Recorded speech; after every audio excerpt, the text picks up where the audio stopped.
A flurry of executive orders from President Donald Trump, more than 60 so far, the most in a president's first 100 days in 40 years. The president and his team say many of their actions, specifically the creation of the Department of Government Efficiency, will cut waste and fraud at the federal level. But critics like Vermont Congresswoman Becca Balint say what the president is doing is illegal and dangerous. We should always be going after waste, fraud, and abuse. And whenever you have humans, you're going to have some people who are going to try to take advantage of the system. But I don't think giving Elon Musk essentially the keys to the kingdom to muck around in Treasury with our personal information or the Social Security Administration, I don't think that is the right way to go about it.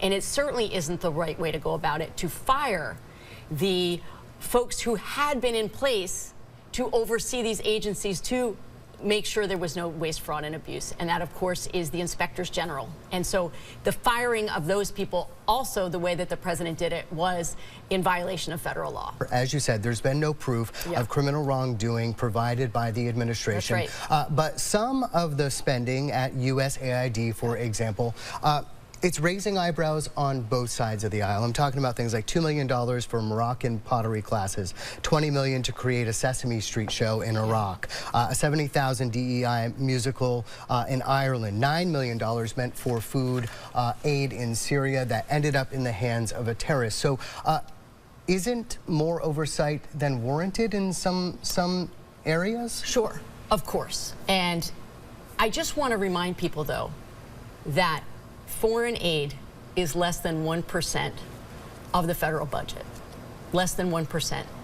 And billions of dollars that are, rather, people who benefit directly from these programs are actually American farmers who are growing the food, selling it to the government. So it's interrelated.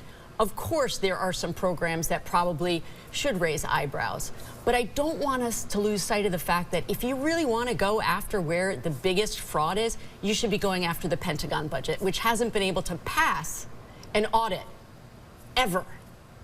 That's where the big money is.